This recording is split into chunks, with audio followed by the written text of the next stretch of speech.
देखिए, ये H bomb तो नहीं है, एच बॉम्ब आ रहा है, हाइड्रोजन बॉम्ब आ रहा है। ये एक और उदाहरण है वोट चोरी का।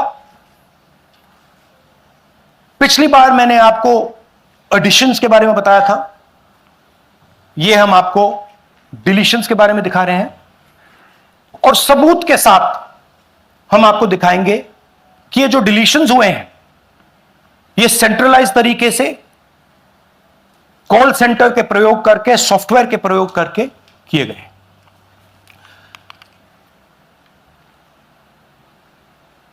हमारे पास इस प्रेजेंटेशन में जो मैंने आपको अभी दिखाया 100% सबूत है, प्रूफ है कि ज्ञानेश कुमार जी हिंदुस्तान के चीफ इलेक्शन कमिश्नर वोट चोरों की रक्षा कर रहे हैं, और यह मैं आपको अभी दिखाने जा रहा हूं। हर इलेक्शन में हमें रिपोर्ट आती थी कि वोटर्स डिलीट हो रहे हैं, कांग्रेस वोटर्स डिलीट हो रहे हैं, ऑपोजिशन के वोटर्स डिलीट हो रहे हैं, दलित वोटर्स डिलीट हो रहे हैं, आदिवासी हो रहे हैं, माइनॉरिटी वोटर्स डिलीट हो रहे हैं, ओबीसी वोटर्स डिलीट हो रहे हैं। मगर जब डिलीट होते हैं ऑपोजिशन के ही होते हैं। कर्नाटक में आलंद कंस्टिट्यूएंसी है, यहां पे चोरी पकड़ ली, कोइंसिडेंस से पकड़ी। वहां की जो बीएलओ थी उसने देखा कि उसके रिश्तेदार को डिलीट कर दिया गया था। जैसे चोरी पकड़ी जाती है, कोई छोटी सी गलती हो जाती है, हाथ आ जाती है। आलंद में 6018 वोटर्स डिलीट हुए, उसमें से इनकी रिश्तेदार थी। उन्होंने पता लगाया कि मेरे रिश्तेदार को डिलीट किसने किया। पता लगा कि पड़ोसी ने रिश्तेदार को डिलीट किया। बीएलओ ने जाके पड़ोसी से पूछा कि भैया आपने मेरे रिश्तेदार को क्यों डिलीट किया? पड़ोसी ने कहा मैंने तो नहीं किया। बीएलओ सस्पिशियस हो गई, शक पड़ा, उसने प्रोसेस चालू कर दी।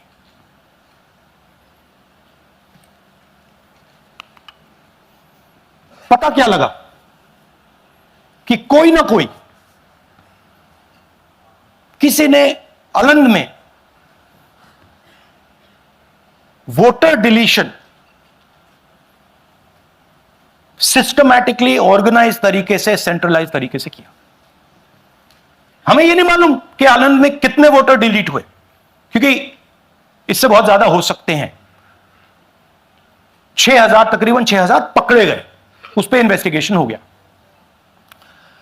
क्या पता लगा कि फाइलिंग ऑटोमेटिकली ऑनलाइन हो रही है।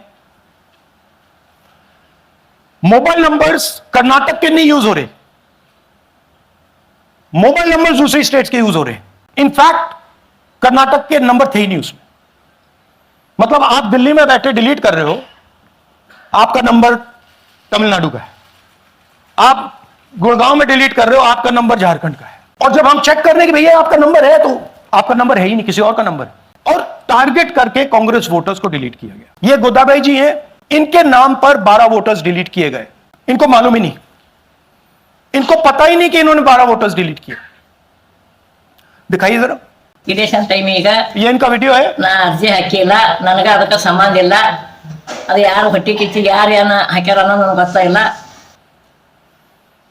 तो इनको आइडिया नहीं है कि इन्होंने वोटर्स डिलीट कर दिए। ये सारे के सारे जो नंबर्स हैं ये कर्नाटक के नंबर्स नहीं है, ये अलग अलग स्टेट्स के नंबर्स हैं। और इन नंबर्स को आप फोन करके देखिए, रिप्लाई नहीं आता है। तो सवाल यह है कि किसके नंबर्स हैं, ये किसने ऑपरेट किए, जब इन्होंने ऑपरेट किए ये कहां थे, आईपी एड्रेस क्या था, ओटीपी कैसे जनरेट हुआ, कहां गया, यह सवाल है। यह दूसरा उदाहरण, सूर्यकांत जी जो अभी स्टेज पे आए थे, इन्होंने 12 वोटर्स को 14 मिनट में डिलीट कर दिया। आप फॉर्म भरने की कोशिश कीजिए, डिलीशन फॉर्म भरने की कोशिश कीजिए, देखिए। और जब हमने इनसे पूछा कि भैया आपने ये कैसे किया, वो कहते हैं मैंने तो नहीं किया, मैं तो जानता ही नहीं हूं। बबीता चौधरी जी का इन्होंने एक नाम डिलीट किया, यहां खड़ी हैं बबीता जी, यहां हैं। सूर्यकांत जी यहां हैं, आ जाइए जरा स्टेज पे, एक सेकंड आ जाइए। ये दोनों खड़े हैं यहां पे, सूर्यकांत जी, बबीता जी। इनको मालूम ही नहीं कि इन्होंने डिलीट किया। Thank you. नागराज जी, इन्होंने 2 एप्लीकेशन 36 सेकंड में फाइल कर दी है। और मजे की बात देखिए, ये 4 बजे सुबह उठ के फाइल कर रहे हैं। पता नहीं क्या हुआ, 4 बजे सुबह कहा कि भैया मैं 2 वोटर को डिलीट करूंगा, और कितने 36 सेकंड में डिलीट कर दिए, फिर सो गए।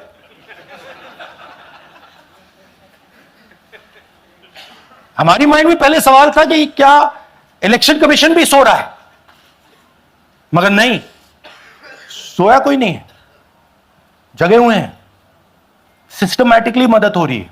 यह देखिए दूसरी बात, जो भी डिलीट कर रहा है वोटर लिस्ट में उसका सीरियल नंबर 1 है। मतलब जो भी वोटर लिस्ट में पहले नंबर पे आता है वही डिलीट कर रहा है। 5वें नंबर वाला, 7वें नंबर वाला, 10वें वाला कोई नहीं कर रहा। तो हो क्या रहा है, सॉफ्टवेयर से यह काम किया जा रहा है। सॉफ्टवेयर प्रोग्राम कह रहा है पहला नाम निकालो और इसका प्रयोग करके डिलीट करो। टारगेटेड डिलीशंस हो रहे हैं। कांग्रेस पार्टी पर आनंद में अटैक किया। टॉप 10 बूथ्स जहां सबसे ज्यादा कांग्रेस की स्ट्रेंथ थी वहां टारगेट किया।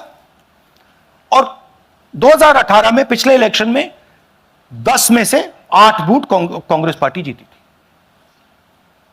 और इन 8 में से इन्होंने 6000 लोग उड़ाने की कोशिश की। ये कोइंसिडेंस नहीं था, ये प्लान था, और ये सेंट्रलाइज तरीके से किया जा रहा है। अब मैंने बहुत बड़ी बात बोली, चीफ इलेक्शन कमीशन के बारे में मैंने बोला कि यह व्यक्ति वोट चोरों की रक्षा कर रहा है। जो भी मैं यहां बोल रहा हूं 100% प्रूफ के साथ, सबूत के साथ बोल रहा हूं। और मैं अभी आपको दिखाना चाहता हूं कि मैं ये शब्द क्यों बोल रहा हूं और किस बेसिस पे बोल रहा हूं। आपको अपनी आंखों से यह दिखेगा।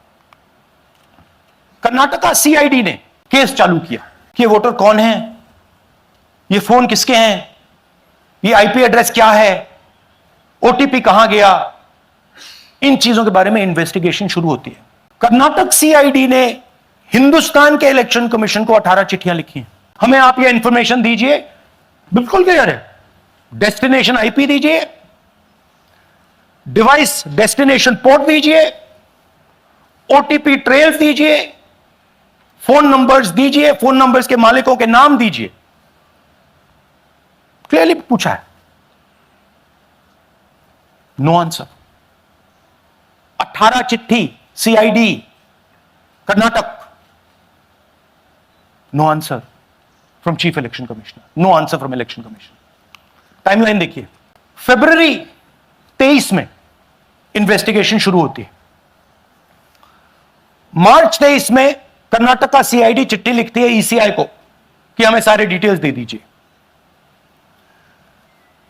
अगस्त में इनकंप्लीट डिटेल्स दी जाती हैं, जिससे कोई इन्वेस्टिगेशन आगे नहीं बढ़ेगा।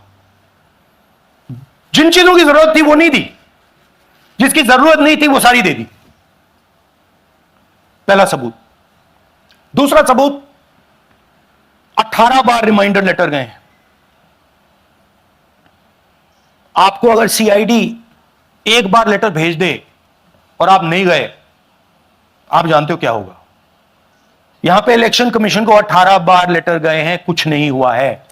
बाद में क्या होता है, कर्नाटक ईसी इलेक्शन कमीशन को लिखता है, कहता है भैया हमें दे दीजिए, आपको इंफॉर्मेशन देना पड़ेगा। No reply.